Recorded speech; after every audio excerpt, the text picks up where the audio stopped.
Hi, I'm Cindy and I'm going to show you how to make a very traditional Vietnamese dish, which is tofu stuffed with pork in a tomato sauce. It's so good, so comforting, and I love drizzling it over rice, and I love the fact that it's high in protein. So let's start. Start by mixing lean ground pork. I use pork tenderloin with kosher salt, black pepper, fish sauce, chopped shallots and garlic, and wood ear dried mushroom, sugar. Mix everything together and let it marinate while we prepare the tofu. I always like to paper dry tofu, especially before frying them.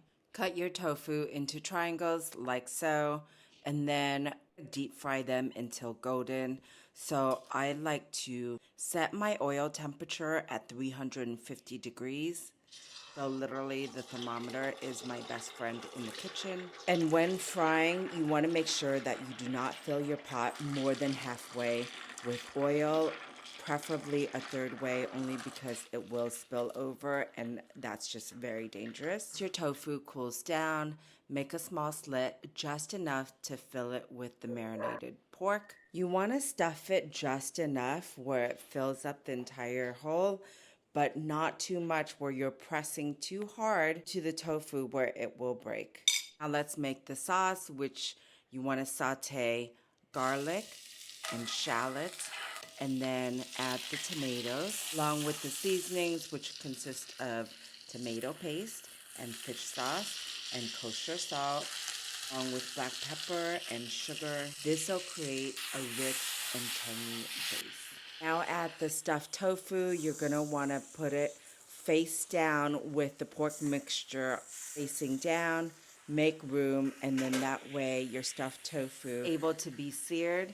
Then flip it over and cook it on the other side. I got to add mushroom powder in my pork mix, so I'm going to add it now. Then add chicken broth, which will create a nice tomato sauce.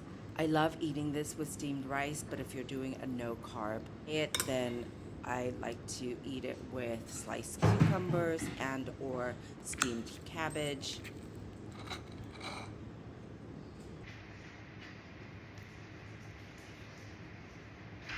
Mmm.